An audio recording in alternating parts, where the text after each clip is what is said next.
계속해서 두 번째 입문식 과정 갖도록 하겠습니다. 이번 시간에는 이제 전반 앞에 우리가 살펴본 것처럼 손해사정 이론은 이거고 공부는 이렇게 해야 됐다라고 하면 제가 여러분들에게 이제 실제로 수업 시간에 어떻게 공부하고 학습했는지, 그리고 근데 실제 기출 문제는 어떻게 나왔어? 와, 이게 이렇게 나와서 이렇게 이해가 되는구나 라는 내용들을 몇 가지 계산 문제 포함해서요 좀 설명을 좀 해드리도록 하겠습니다. 좀 편안하게 그냥 들으시면 될 것 같아요. 물론 기본 과정이 돼 있고 들으시는 분도 있을 수 있겠고, 아니면 전혀 처음 보험을 접하는 분들이다라고 가정하고 제가 설명을 하다 보니 해야 되는데, 조금 내용이 여러분들이 안 들으셨던 분들은 조금 어려울 수 있을 것 같아서 최대한 제가 풀어서 설명하겠지만, 물론 그렇다고 제가 1강부터 이걸 지금 다 할 수는 없으니까요. 말 그대로 입문과정, 첫 공부하기 이전에 손사이론 이런 거 공부하는 거구나 이런 거니까 조금 편안하게 들어주시면 좋겠습니다. 자, 이 기출문제 한번 보면서 볼게요. 자, 요번 문제인데요. 19번 문제였어요. 실손보상의 원칙에 대한 예를 모두 고른 것은, 자, 실손보상의 원칙을 먼저 우리가 좀 알아야 되고요.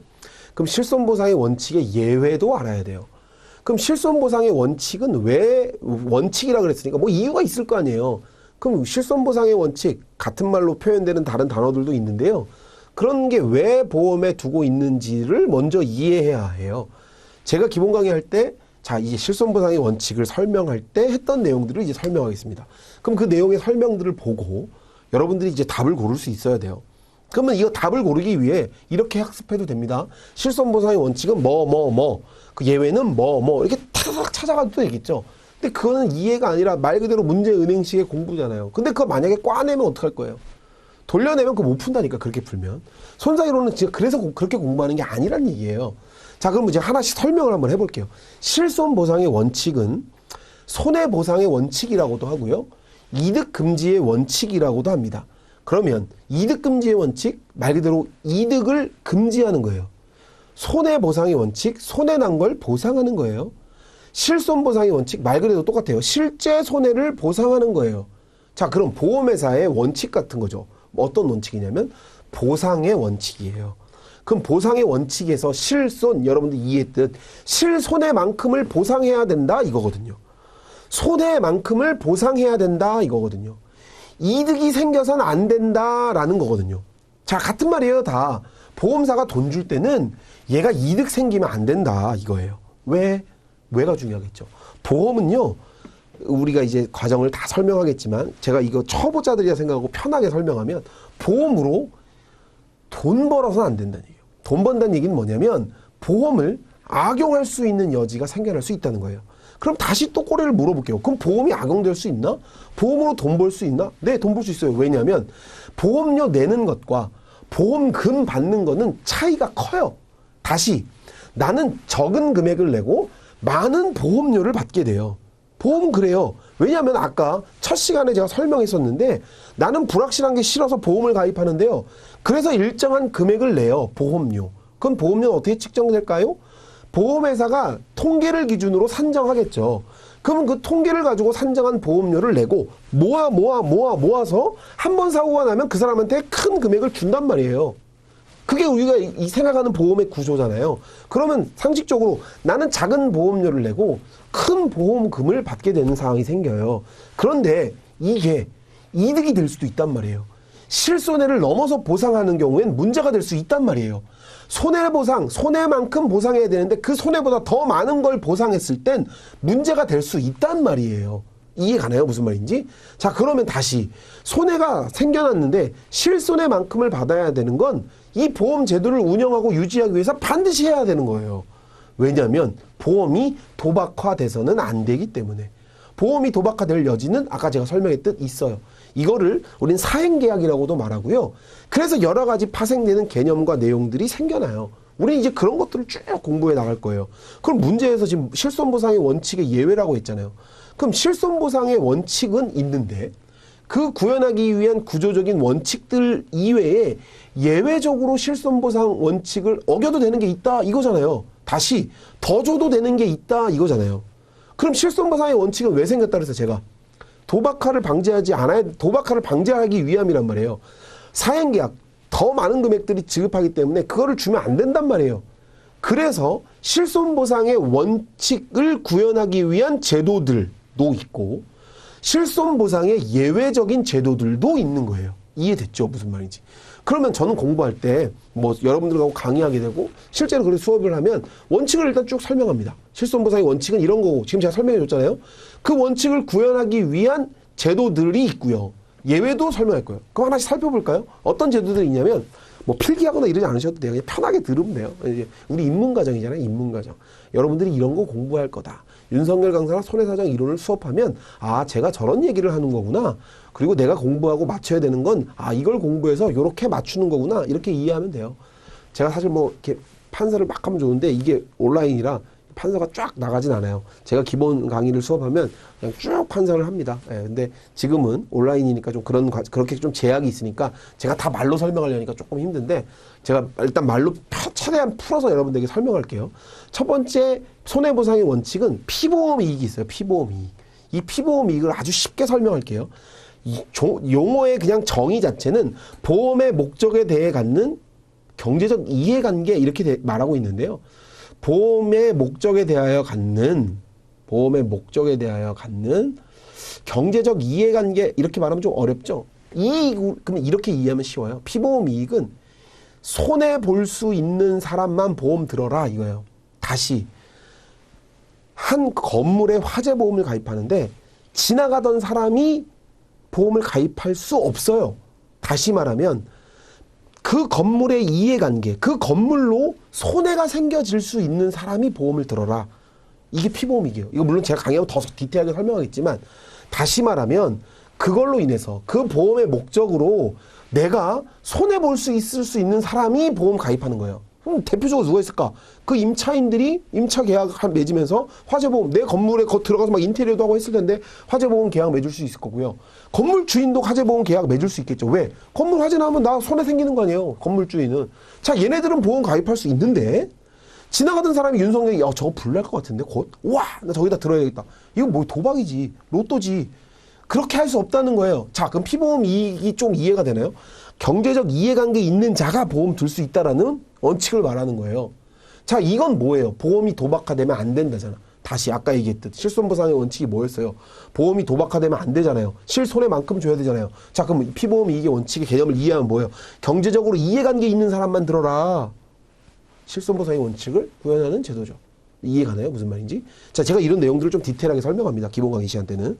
자, 그 다음에 또 뭐 있냐면 시가보상, 시가주의가 있어요. 시가보상을 기준으로 해요. 시가보상이라는 건 이거예요. 여러분들이 이거는 꼭 보험이 아니어도 여러분들이 이해할 거예요. 시가는 뭐예요? 시중에서 거래되는 가격을 말하잖아요. 시장 가격 이렇게 이해하십시오. 시장에서 어떻게 형성되고 있는 가격. 그러면 시장에서 형성되고 있는 가격이라면 이런 거예요. 내가 지금 중고 거래할 수 있는 가격들이겠죠. 바로 시장에서 형성된 가격들. 시장에서 형성된 가격들을 보상해야 된다는 건 뭐냐면 내가 10억 주고, 뭐 10억이 너무 많다. 1,000만 원 주고 산 물건이 있는데요. 지금 그건 내가 1,000만 원의 돈을 주고 샀지만 내가 사용을 하면서 뭐가 됐을까요? 이거 들어봤을 용어예요. 감가상각 이런 말 들어봤어요? 사용의 가치를 이게 까지는 거잖아요. 내가 쓴 만큼. 그러면 그 까진 만큼, 감가상각이 된 만큼 나는 지금 1,000만 원 주고 샀지만 시간이 지났더니 이 중고 거래는 한 500만 원의 거래가 되더라. 자, 이거 1,000만 원 보상하는 게 아니라 500만 원을 보상해야 된다라는 게 거예요. 무슨 말인지 이해가요? 이건 왜? 1,000만 원 보상하면 나 쓰다가 사고 나지 보험으로 다 1,000만 원 보상받는데 내 거. 처음에 내가 샀던 신품가액에 대한 금액으로 내가 보상받는데 이건 나 사고 내겠지. 나라도 되겠다. 그렇게 하면 안 된다는 거죠. 시가 보상을 원칙으로 한다는 거예요. 자, 그럼 이 시가에 대해서도 설명할 게 되게 많아요. 그건 다 지금 설명할 수는 없고 무슨 말인지 이해가죠. 그 얘기는 뭐예요? 당연한 거예요. 실손보상 손해만큼 줘야 되니까 그 손해만큼 주기 위한 가장 기본이 시가를 보상하는 거예요. 그럼 문제될 게 전혀 없죠. 그죠? 그리고 중복보험도 설명하는 것 중에 하나예요. 보험을 여러 개 들 수 있단 말이에요. 야, 내가 불안하니까 여러 개 들었는데 사고 나면 각각 받으면 몇 배가 되는 거 아니에요. 그죠? 그거 하지 말란 얘기예요. 그래서 보험을 여러 개 들 수 있어도 보험사는 보험금을 지급할 때 비례로 분담해서 보험금을 지급해라라는 중복보험에 관한 규정들을 두고 있어요. 이해 가나요? 무슨 말인지? 자, 다시 이걸로 여러 개 보험을 들면 문제가 될 수 있어요. 사고가 나가지고 예를 들게요. 한 보험사가 망할 수도 있잖아. 담보력을 강화시키기 위해서 내가 가입을 든 거예요. 난 보험사 하나로 쟤네가 어떻게 될지도 모르는데 난 불안해 안 돼. 그래서 중복으로 보험을 둘 수도 있겠지만 보통 그런 경우라 하더라도 선의의 경우라 하더라도 2배로 줄 수 없는 거예요. 그래서 중복보험에 대한 비율을 규정하고 있다고요. 그럼 그 비율에 대한 규정은 다시 말하면 실손 보상하기 위한 제도적 장치인 거죠. 이해 가나요? 무슨 말인지? 다 안 줄 거야. 너 어차피 보험 여러 개 들어도 너 사고 난 것만큼만 줄 거야. 너 9천만 원, 300만 원 사고 났니? 그럼 우리가 100 줄 거야. 이거예요. 중복보험에 관한 규정. 즉, 뭐라는 얘기예요? 다 들어도. 보험을 많이 든다 해도 중복보험적 기준으로 손해보상만 원칙으로 처리하겠다. 요 내용. 좀 이해되죠? 무슨 말인지. 그 다음 또 하나. 보험자 대위라는 것도 우리가 이제 또 공부합니다. 이게 실손보상의 원칙을 구현하기 위한 그거예요. 내가 사고가 나서요. 예를 들게요. 내가 사고가 나가지고 건물이 다 타버렸네. 물건이 다 타버렸어요. 그래서 내가 뭐 건물에 대한 비용으로 10억을 보상받았어요. 그런데 다 타고 나서 남은 잔재가 고철들이 남았는데 그 고철들을 팔았더니 1억의 이익이 생겨요. 예를 들면. 그러면 나는 10억의 손해가 나서 10억으로 보험금을 받았단 말이에요. 그리고 나서 잔존물 고철값을 팔아가지고 나는 1억의 차익이 생겨요. 이러면 10억의 손해에서 11억을 받을 수 있는 거잖아요. 자, 여기 보험자 대위는 이거예요. 돈 준 보험사는 그 고철은 네 거 아니야. 그건 내 거야. 당연한 거 아니에요? 보험사가 다 그 잔존물에 대해서 그 보험자 대위 취득한다라는 내용이에요. 자, 이 얘기도 넓은 의미로 아까 제가 얘기한 것처럼 대위의 원칙과 관련된 내용들도 시험 문제 나온 적이 있는데요. 보험자 대위는 아까 제가 말한 것처럼 보험자가 돈 주고 그 권리를 보험자가 대위로 취득하는 거예요. 그러면 그 잔존물을 아까 제가 말한 그 고철은 계약자 피보험자 거예요? 보험자 거예요? 보험자 거예요. 이해가요? 무슨 말인지? 10억만 받는 거예요. 이해됐죠? 자, 요거는 다 뭐예요? 아까 제가 말한 대로 실손보상의 원칙을 설명하고 그 원칙은 왜? 돈 다 주면 안 된단 말이에요. 사고만큼만 줘야 된단 말이에요. 보험이 도박으로 악용돼선 안 된단 말이에요. 이해 가시죠? 무슨 말인지? 그 내용들을 설명한 게 실손보상의 원칙이고 실손보상의 원칙과 파생된 거울 구현하기 위한 제도들을 쭉 설명하고 있는 거예요. 그럼 여기 보기에 나와 있는 과실상계, 손익상계는요. 이건 뭐냐면 실제 손해가 났는데 처음 보험을 설명하시는 분들을 위해 설명할게요. 과실상계는 과실만큼 까겠다는 거예요. 손익상계는 이익만큼 까겠다는 거예요. 이거는 우리 손해배상 사건에서 많이 나오는데 자동차 보험 강사니까 제가 잘 설명할 수 있는데 이걸 다 또 너무 여기서 깊이 설명하면 여러분들이 좀 뭐야 너무 어렵다 이러고 포기할까봐 말 그대로 자동차 사고에서 과실 이렇게 이해하면 돼요. 나의 잘못. 그러면 무단횡단하다가 사고가 났단 말이에요. 그러면 돈 물어는 줘야죠. 사고 낸 사람이. 근데 그 무단횡단했던 걔한테 과실 있잖아요. 너의 과실. 무단횡단이 정상은 아니잖아요. 그럼 보통 실무적으로 몇 프로의 과실이 잡히겠죠? 그 과실은 다 안 주겠다 이거예요.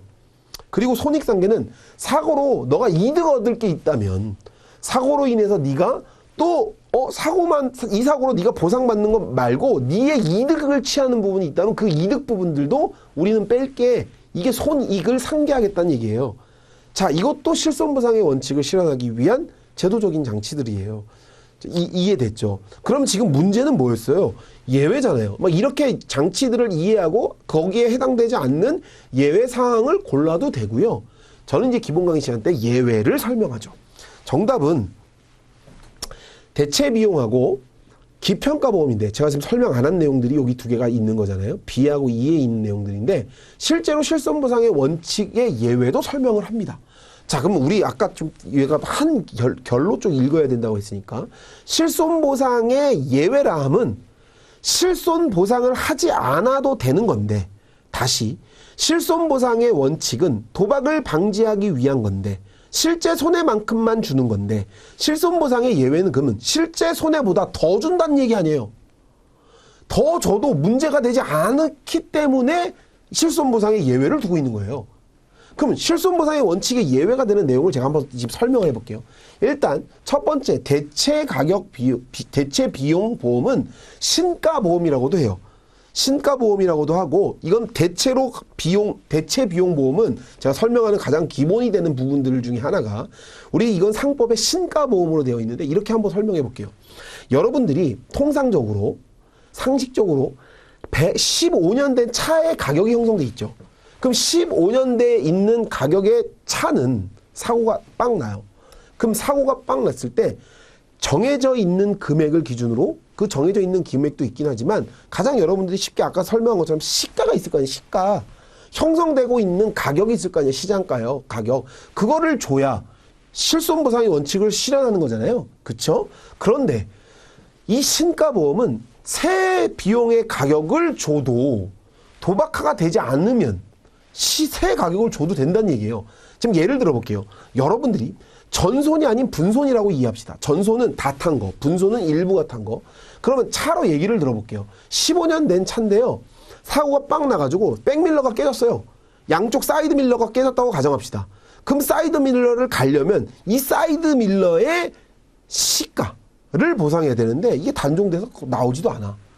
단종돼서 나오지도 않을 뿐더러 이거를 구하기가 너무 어려워요. 폐차장 가서 다 뒤졌는데 백밀러가 없어. 15년 된 차라 가지고. 찾아볼라 그래도 없어요. 찾으려면 있는데 안 망가진 차를 그대로 갖다 거기다 달아야 돼요. 말이 안 되는 상황이에요. 그럴 때 요즘에 나온 차하고 사이드 밀러에 호환이 가능하다고 가정해봐요. 그러면 이 차는 이 사람이 계속 타야 돼, 이 차를. 그러면 이 사람이 이 일부 분손을 시가로 보상한다고. 그러면 15년 된 차가 새 차가 됩니까? 야, 이 차는 사이드 밀러가 신차여가지고요. 거의 새 차 수준급의 차량이 되냐고요.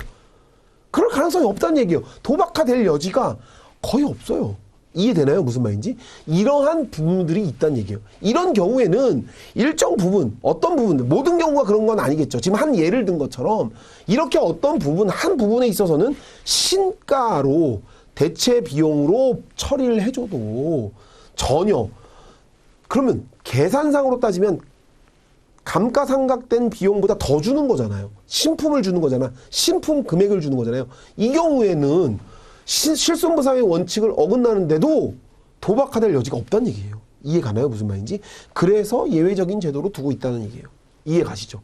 자, 조금 이해가 가나요? 자, 그 다음 기평가보험. 자, 또 동일한 내용으로 설명할게요. 보험가액을 평가해 놓은 거라고 말해요. 이 보험가액이 무슨 말인지 모르겠죠. 이렇게 이해합시다. 아, 그냥 가치, 그냥 가격, 금액으로 이해하시고, 이걸 너무 설명하면 너무 어려우니까. 기평가보험도 예외 제도예요. 자동차 차량 보험이 기평가 보험을 운영합니다. 예를 들면 여러분들 차량가액이 보험 개발원에 가면 금액이 딱 떠요. 1년치. 그러면 자동차 보험은 그 기평가 보험 그 금액대로 주거든요. 그러면 이건 어떤 경우냐면 상법에 규정하고 있는 거예요. 실제 그 금액의 차이야 시장가액의 차이가 크지 않으면 기평가 보험으로 줘도 크게 문제되지 않는 케이스들이 있어요. 예를 들면 차량 시장가액이 시가가 2,500만 원이라고 합시다. 시장에서 형성된 시장가액이. 그런데 기평가 보험으로 측정된 금액은 2,503만 원이에요. 예를 들어요. 그러면 좀 더 2,510만 원이에요. 10만 원의 갭차가 생겨요. 자, 원칙대로라면 실제 보상, 실제 사고, 실제 가치의 금액으로 보상해줘야 되는 게 실손보상의 원칙이자며요. 그럼 시가의 기준으로 2,500만 원으로 줘야 되는데 2,510만 원인 기평가 보험이 형성돼서 그 2,510만 원을 준다면 실손보상의 원칙을 어긋나게 되는 거 아니에요. 돈 더 준 거 아니야. 그런데도 자, 한번 생각해 보세요. 여러분들이 그래서 10만 원 더 받으려고 여러분들 일부러 사고 망가뜨리겠습니까? 큰 차이가 없다는 얘기예요. 만약에 기평가 보험의 금액이 2,500의 시가에서 뭐 5천만 원 돼 있다. 그럼 사고 날 수도 있겠죠. 그런 로또를 모험을 해볼 수도 있을 거야. 이론상으로. 그런데 그 10만 원이라면 차이가 크지 않다라면 이거는 도박화될 여지 없다. 따라서 그 10만 원 정도는 더 줘도 이게 도박화되고 막 일부러 사고를 일으키고 실손보상의 원칙의 예외이긴 하지만 큰 문제가 되지 않기 때문에 이 기평가 보험도 예외로 두고 있는 거예요. 그러면 기평가 보험에 예외로 두고 있지만 이렇게 두고 있는데 상법에 계약법에 단서 조항이 있어요. 뭐라고 돼 있냐면 그런데 만약 그 시가와 형성되어 있는 시장에서 형성된 이 시가와 평가되어 있던 이 금액의 갭차가 너무 크면 요 시가를 기준으로 보상한다라고 법에 규정하고 있어요. 그러니까 더더욱 문제가 될 일이 없어요. 좀 전에 말했던 그 5천만 원이라면 2,500만 원과 5천만 원의 차이에서 5천만 원이라면 이때는 시가 기준으로 우리가 보상할 거야 라는 규정을 두고 있다고요. 그러면 자, 계약법에 이 내용을 두고 있거든요. 계약법에 이 내용을 여러분들은 공부할 거고 실손보상의 원칙도 계약법 시간에 공부할 건데 그럼 실손보상의 원칙과 시가 아까 좀 전에 말한 거 연결고리. 그럼 실손보상의 원칙은 왜 손사일원에서 공부하고 있는 이런 보험제도의 특징과 운영들을 공부하면서 다 하나로 엮여가는 거예요. 이해되시나요? 자, 그래서 뒤에 보면 답 이렇게 체크하고 실제로 이거는 제가 이게 답 2번이라고 체크되어 있는데 기본 강의하면 이렇게 이 순서로 제가 쭉 설명합니다. 이 설명한 거 이거 제가 이 화면을 캡처해 가지고 뭐 칠판에 판사하는 내용을 넣어달라 그랬는데 그거 넣기가 좀 힘든가 봐요. 그래서 이렇게 딱 만들었는데 요 내용들이에요. 이 내용들을 가지고 여러분들은 기본 강의 시간 때 제가 자세히 또 설명하겠죠. 이거 가지고도 쭉 설명을 할 겁니다. 요런 공부를 하는 거예요.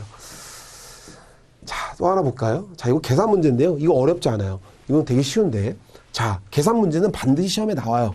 계산 문제가 시험에 나오는데 너무 어렵게 접근할 문제의 계산 문제는 거의 없어요.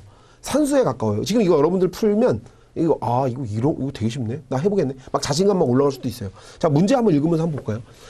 A 보험회사가 판매한 재산보험의 예정 손해율은 50%였대요. 자, 이건 다시 우리 이제 공부 하나도 안 했는데 이 문구 자체는 이해할 수 있죠. A라는 보험회사가 있는데요. A라는 보험회사가 보험을 판매했어요. 그 재산보험을 판매할 때 보험사가 예측했을 거 아니에요. 아까 제가 말한 것처럼 사고 나면 보험사가 예측을 해야 돼. 통계. 그래서 야, 이만큼 손해가 날 거라고 예상한 거예요. 그 예상한 손해가 50%였대요. 예정 손해가 50%였대요. 그 후에 요율 조정 대상 기간에서 봤더니 평균 실제 손해율이 40% 있대요. 자, 다시 보험사가 이제 다 끝나고 나서 검토를 해보니까 40%의 손해가 생긴 거예요. 예상은 몇 프로 했는데. 예상은 50%를 했는데 실제 사고가 난 거는 40%가 사고가 난 거예요. 자, 이해됐나요? 여기까지? 자, 그러면 차기에 적용할 예정 손해율은 얼마인가? 이렇게 구하는 문제예요. 그러면 다음 연도에는 너 예상 손해율을 보험 예상 손해율을 어떻게 산정할래? 라는 걸 묻는 방식이에요. 자, 그럼 이거는 기본 강의 시간 때 제가 그냥 공식을 외우라 그랬거든요. 이거 어떻게 산정되냐면 실제 손해율에서 여러분들 이제 문제 풀이하면 제가 설명합니다. 실제 손해율에서 그럼 실제 손해율이 얼마예요? 지금 여기 말했던 실제 손해율은 40%예요. 그죠? 그런데 예정 손해율은 얼마야? 처음에 예상한 건 50%였어요. 자, 그럼 우리 다시 설명하면 그럼 사고가 더 많이 난 거예요? 덜 난 거예요? 덜 난 거지, 그지? 사고가 덜 난 거고, 덜 났다면 다음 해에 보험료를 올려야 될까요? 내려야 될까요? 내려야 돼요. 자, 그럼 계산식으로 그게 나오게 돼요. 어떻게 산정하냐면, 실제 손해율에서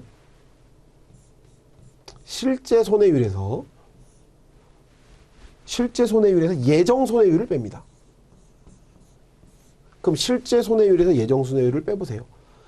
실제 손해율이 0.4였는데요. 예정 손해율은 0.5였어요. 그럼 이거 얼마예요? 마이너스 0.1이 되죠? 이해됐죠? 이거 산수잖아. 그리고 여기에서 예정 손해율을 나눠줍니다. 0.5. 그리고 0.5에서 곱하기 여기 나와 있는 조정계수를 곱해요. 0.5. 그러면 이 0.5, 0.5는 없어지죠? 그럼 마이너스 0.1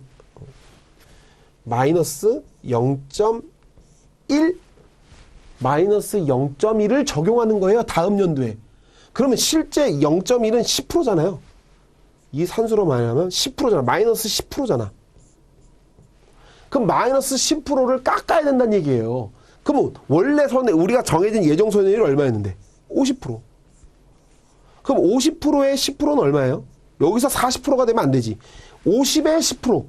그럼 몇 프로? 5%를 빼는 거예요. 그럼 차기 연도는 50%가 아니라 45%의 손해율을 적용하는 거예요.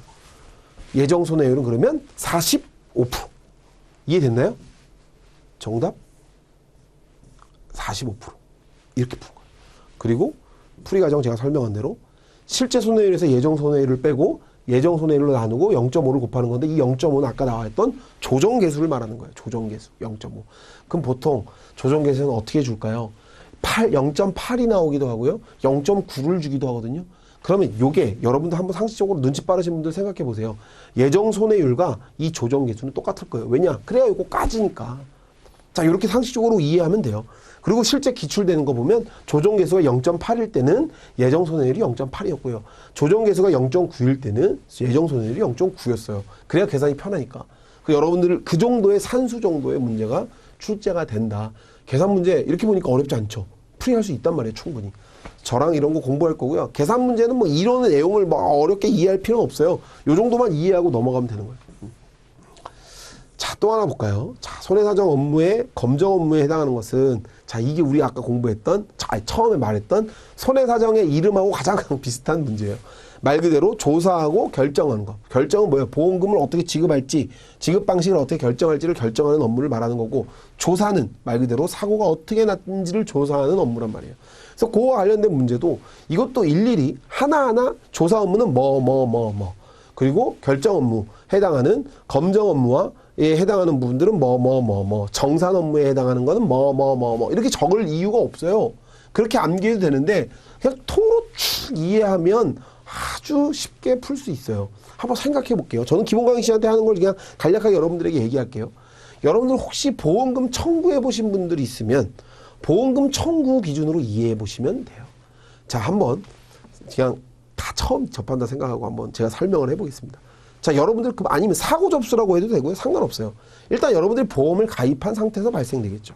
내가 보험사고가 났어요. 보험사고라고 하면 내가 교통사고가 났을 수도 있고요. 내가 뭐 다리가 골절됐을 수도 있어요. 그럼 여러분들이 실제 생활에서 많이 적용될 수 있는 보험금 청구를 한번 생각해 봅시다.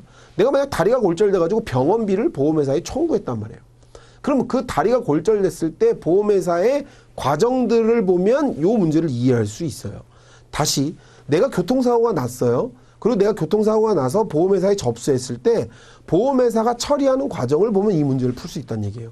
이 얘기는 실제 생활 속에서 조금만 이해할 수 있어도 여러분들이 번역 한 번만 들어가도 이건 절대 틀릴 수가 없는 문제예요. 다 이 패턴 안에서 나뉘니까 하나하나 달달 외울 필요는 없는 거예요. 한번 제가 풀어 설명해 볼게요. 사고가 만약에 나면 여러분들은 보험회사에 뭘 할까요? 전화 먼저 하겠죠. 그걸 우리는 보고한다 또는 통지한다라고 말할 수 있어요. 그러면 그 통지받은 보험사는 어떻게 할까요? 보험회사 콜센터에서 전화를 받을 거 아니에요. 많이 안 다치셨어요? 뭐 이런 얘기 하겠지. 그러면 그 통지받은 걸 가지고 보험사는 접수를 받고 그 접수 기준으로 여러분들에게 요구하는 서류들이 있잖아요, 보통. 그래서 홈페이지 가면 보험금 청구할 때 뭐 내라 그래요? 서류들을 내요. 보험금 청구서 어떻게 사고가 났고 뭐 계좌번호도 쓰고 막 쓰지만 거기에 첨부되는 내 사고를 증명할 수 있는 내용들을 여러분들이 같이 첨부해서 넣잖아요. 그 대표적인 게 뭐 우리 신체 손해사정사니까 신체 사고 기준으로 설명합시다. 뭐 진단서 넣을 거고요, 그죠?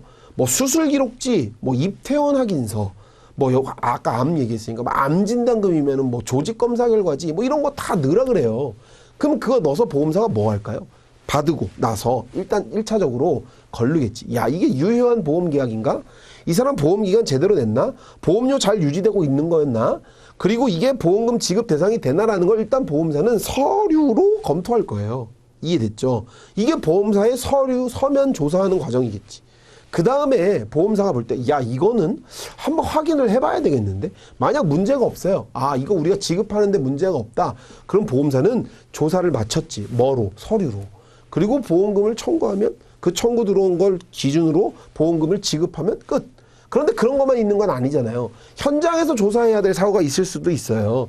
이 사람이 진짜 다친 게 맞는지 CCTV로 확인을 해봐야 되고 또 목격자가 있는지 뭐 이런 것들의 현장 조사를 하는 경우가 있을 수도 있어요. 자, 이 현장 조사는 실제 여러분들이 실무하시는 분들 뭐 저도 많이 만나죠. 제 수업 듣는 분 중에 이런 조사하시는 분들 많이 있으니까. 그러면 가서 병원에서도 기록도 떼어보고요. 관공서 가서도 보고요.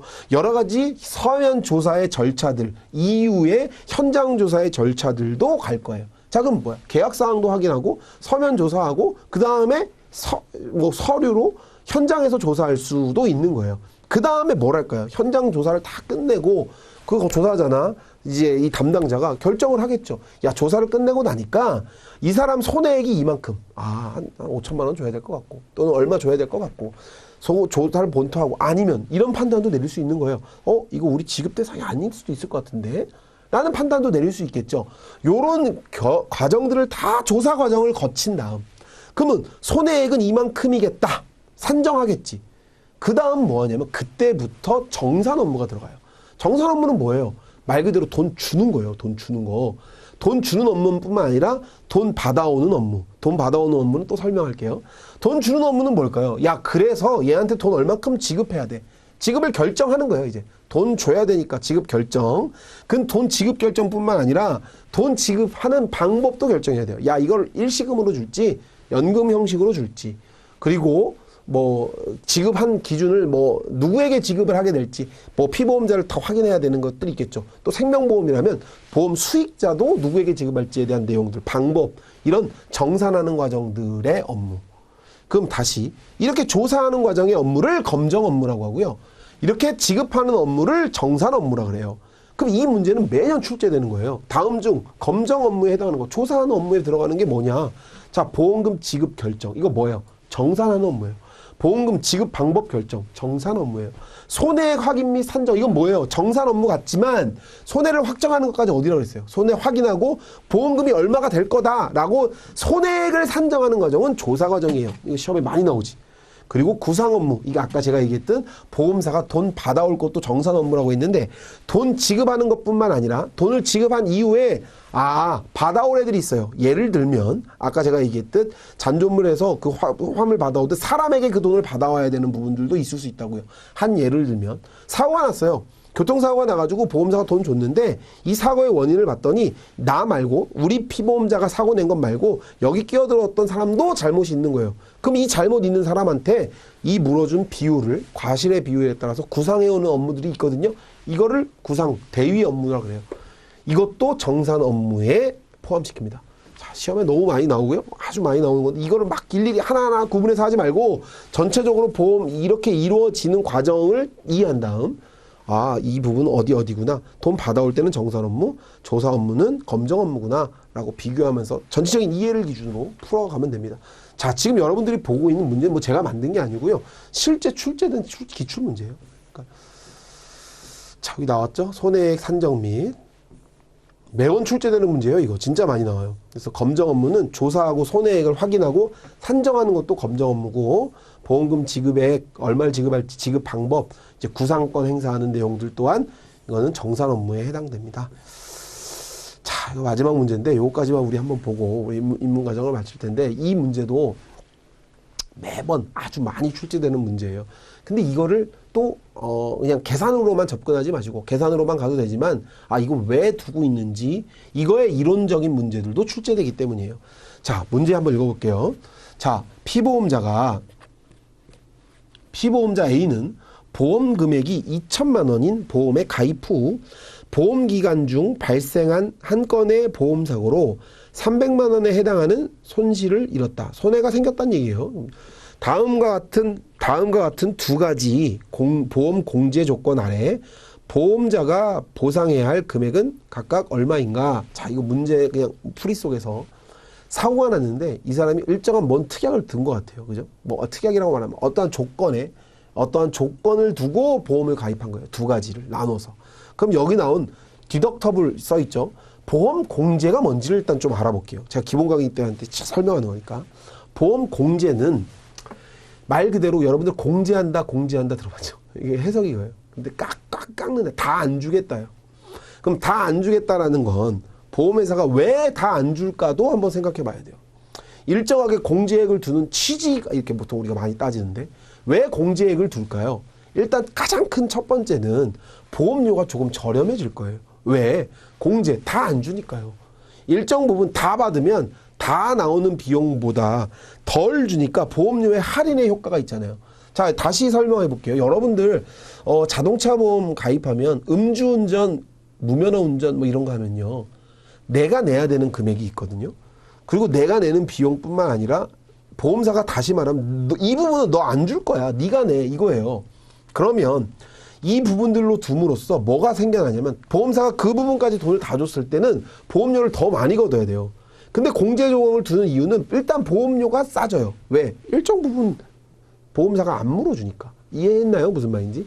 그리고 또 어떤 또 큰 넓은 의미로 보면 일정 부분 이렇게 둠으로써 우리 공부하면 알겠지만 뭐 방관적 위험이나 도덕적 위험을 일부 감소시킬 수 있어요. 왜냐하면 사고 나면 보험사가 돈을 다 준다가 아니라 일정 부분 나의 부분들이 생겨나는 거잖아요. 내 페널티가 있단 말이에요. 내가 내야 될 부분들이 있어요. 그러면 일부러 사고 내는 경우도 줄어들 수 있고요. 또는 방관적 위험, 내가 사고 날까봐 보험에 들어서 조금 부주의한 나의 자세들이 방어될 수 있다는, 없어질 수 있다는 얘기예요. 어떤 거가 있냐면 우리 보험에 보면 자기 부담금이라는 게 있어요. 차량 손해, 차 사고 나가지고 사고 나면 네가 부담해야 되는 부분이 있어. 첫 부분은 네가 부담해야 돼. 20만 원은 우리 돈 안 줄 거야. 이 얘기는 50만 원 사고 나면 20만 원은 네가 내라 이거예요. 이해 가나요? 무슨 말인지? 그런 건 뭐야? 나 20만 원 어차피 사고 나가지고 20만 원도 얘네한테 다 받을 것 같으면은 막 부주의하게 운전할 수 있는데 조금 조심해서 운전할 수 있는 여지가 있다는 거죠. 그럼 여러 가지 또 파생되는 내용도 있습니다. 어쨌건 이거를 계산하는 문제가 시험에 출제가 돼요. 그래서 여기 정액공제는 말 그대로 스트레이트 디덕터블, 이게 제일 많이 나오죠. 아예 사고 금액 자체의 일정 첫 부분은 돈 안 줄 거야 이거예요. 그러면 우리 문제 속에서 한번 풀어볼게요. 자, 총 가입 금액이요. 사고가 나가지고 300만 원에 해당하는 손해가 났대요. 손실이 생겼어요. 그러면 이 300만 원의 손해는 원래 다 보험사가 줘야 되는데 이 공제 조항을 뒀다는 건 뭐냐면 300의 손해를 우리는 다 안 줄 거야. 이제 여기서 접근해야 되는 거야. 300만 원을 우린 다 안 줄 건데 두 가지 계약 방식에 따라서 공제액이 어떻게 달라지는지를 묻는 문제예요. 그러면 스트레이트 디덕터블은 뭐냐면 이 공제 금액에서 바로 다이렉트로 이 100만 원을 빼는 거예요. 그럼 보험사 얼마 주는 거예요? 100만 원 빼고 주니까 200만 원을 주는 거예요. 이해했나요? 무슨 말인지? 그러면 이 스트레이트 디덕터블만 찾은 사람은 일단 200에 해당하는 1번, 2번 중에 하나를 고를 수 있겠죠. 그럼 둘 중에 하나예요. 그죠? 그럼 프랜차이즈 공제를 알아야 되는데 이 프랜차이즈 공제는 조금 이해를 돕기 위해서 이렇게 이해하면 돼요. 사고가 나면 공제를 시키는데 일정 부분까지의 금액은 다 안 줄 거야. 다 안 줄 거야. 대신 일정 부분이 넘어가는 금액은 다 줄 거야. 자, 그 기준이 200이래요. 다시 손해가 200보다 덜 나오잖아. 그럼 너 다 네가 부담해. 우린 돈 안 줘. 대신 200이 넘어가잖아. 그러면 공제 안 시키고 네 손해 난 거 다 줄게. 이 얘기예요. 그러면 300만 원을 기준으로 설명해 봐요. 만약 300만 원을 사고가 났다라고 지금 문제 속에 만약에 문제 속에서 줬으니 200만 원을 넘어갔잖아요. 근데 문제에서 만약 150만 원이라고 해봐요. 그러면 150만 원은 200만 원보다 미치잖아요. 그러면 전부 돈을 안 준다는 거예요. 하나도 안 줘. 대신 200만 원이 넘어가면 다 줄 거야. 근데 지금 300만 원 사고 났잖아요. 그럼 얼마 주겠다는 거야? 300만 원 다 주겠다는 거야. 프랜차이즈 공제는 그 금액에 해당하는 거 넘어가면 우리 삭감 없이 다 줄게. 이해 가나요? 무슨 말인지? 이게 프랜차이즈 공제 조항이에요. 그러면 해당 금액 얼마예요? 2번이 되겠네. 자, 문제 답 확인해 볼까요? 자, 2번이죠. 그럼 여기 밑에 해설 나와 있어요. 매년 출제돼요. 이것도 거의. 정액 공제는 그냥 300에서 100을 빼는 거고요.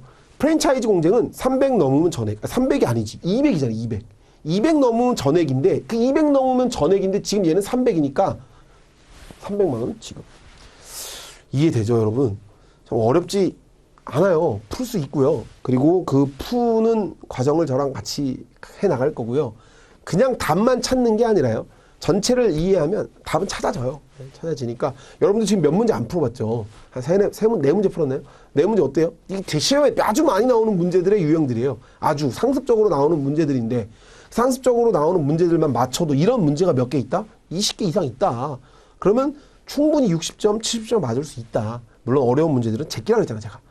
그래서 저랑 같이 그런 걸 공부할 거고요. 자, 여기까지 좀 보고 우리 마치겠습니다. 제가 뭐 설명을 잠깐 해놨는데 보험은 지킬 보자에 험할 험자예요. 자, 보험은 이렇게 접근해야 돼요. 위험을 지키는 거예요. 그럼 위험을 지킨다는 건 뭘까? 불확실한 걸 확실하게 만드는 거예요. 아까 사람은 다 위험한 불확실한 거 싫어한다며. 사람은 다 불확실한 상황이 싫다며. 그럼 불확실한 걸 확실하게 만들 수 있는 제도가 보험이에요. 아까 설명했잖아. 확실하다는 건 뭘까요? 통계가 이제 먹어 들어가는 거야. 그 통계를 통해서 불확실한 게 확실해져요. 자, 그럼 여러분들 불확실해서 확실해지는 건 이렇게 이해하면 되겠죠. 손해가 아니에요, 이제는. 보험은. 이제 비용이 되는 거예요. 비용은 이거지. 여러분들 불확실한 상황에서 생겨난 것, 예측치 못한 것들을 손해라고 표현해요. 그죠? 손해났다 그러잖아. 나 손해봤어. 그거 예상한 거라 그래요? 아니에요. 예상된 건 이제 비용이라 그래요. 그래서 여러분들 보험료는요, 손해났다고 말하는 게 아니에요. 보험료를 지출하고 내는 건 내가 예상한 지출, 비용이 되는 거야. 손해가 아니라. 이해가요? 무슨 말인지? 자, 이런 과정들을 우리가 쭉 공부할 거예요. 그래서 보험이 왜 필요하고, 보험제도가 뭐고, 보험제도를 유지하기 위해서 아까 얘기했던 계약법적인 권리, 권리라는 건 내가 주장할 거, 또 내가 해야 할 의무, 이런 것들을 또 우리 공부할 거예요. 왜 그런 것들을 두고 있는지를 공부하는 거고, 보험회사는 어떤 원칙과 기준으로 어떻게 운용해야 하는지, 내 돈 아니잖아요. 내가 효율적으로 관리를 해야 되잖아요. 왜? 돈 모아가지고 내가 운용하는 거니까. 그래서 사고 났을 때 잘 줘야 되니까. 사고 났는데 형 돈 없는데 어떡하냐 이러면 안 되는 거 아니에요. 사고 났을 때 효율적으로 지급하고 처리하기 위한 보험사의 효과적인 운영들도 두고 있는 거예요. 왜 두고 있는지도 이런 것들을 공부하는 겁니다. 그래서 여기 보는 것처럼 보험은 위험을 지키는 사회 제도예요. 그죠? 좋은 제도입니다. 그래서 여러분 저랑 같이 공부를 하면 보험이 재밌을 겁니다. 그거를 공부할 거고 2차 과목에 초송이 되잖아요. 계약법, 업법, 손사이론. 이 손사이론은 단언컨대 2차하고 계약법과 함께 가장 연관 많이 될 수 있어요. 그래서 2차 위주로 공부하시면 좋고요. 그래서 저는 뭘 공부하면 보험은 뭐 여러 가지로 정의하지만 크게 위험을 모아야 돼요. 저 동질 다수의 위험이라고 했잖아요. 위험을 모아요. 그리고 위험을 모은 다음에 사고가 우연하게 나야 되죠. 인위적으로 사고가 나면 안 되는 거야. 보험은 우연한 사고를 물어주는 게 보험이에요.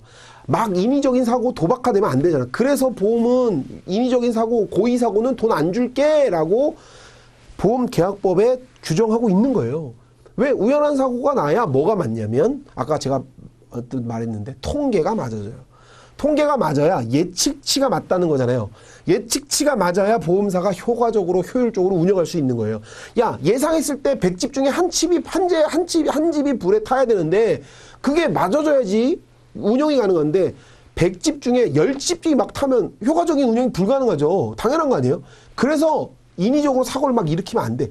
효과적인 운영이 되려면 당연히 우연한 사고만을 담보해야 돼요. 고의 사고는 담보할 수 없기 때문에 모든 보험에 고의 사고는 면책으로 두고 있는 거예요. 돈 안 주겠다. 그래서 그 사고가 나면 어떻게 하냐면 보험은 아까 제가 말했던 문제 풀에서 풀이했던 실손보상의 원칙, 손해보상의 원칙을 실현하는 거예요. 사고 난 만큼 자 그러면 여러 명이 모았단 말이에요. 돈을. 그리고 우연하게 사고가 나면 그 우연하게 일어난 사고에 대해서 실손해만큼을 주는 거예요. 이해했나요? 무슨 말인지. 실손해만큼을 주는 제도예요. 그래서 사고 나서 일정하게 금액이 나가야 되는 금액들은 모아야진 각출한 기금을 형성한 금액으로 지급하고 여기 전가는 보험은 나한테는 위험이 이제 불확실한 게 확실해졌어요. 왜냐하면 통계를 적용해서 내 위험을 누구한테 넘긴 거예요. 나 그 불확실한 위험을 사고 나서 나 망할 수도 있어. 사고 나서 나 그 사람한테 돈 물어줄 수도 있어. 라는 위험을 일정한 금액, 비용으로, 코스트로 보험사에게 전가시킨 겁니다. 그럼 보험사는 어떻게 된 거예요? 그 전가된 위험을 모은 거죠.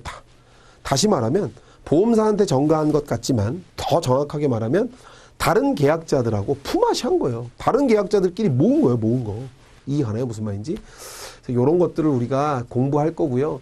제가 길지 않은 시간이지만 짧지만 좀 이렇게 공부할 거고 이렇게 공부한 부분들이 이렇게 출제됐으니 이런 것들을 좀 맛배기식으로 좀 설명을 했는데요.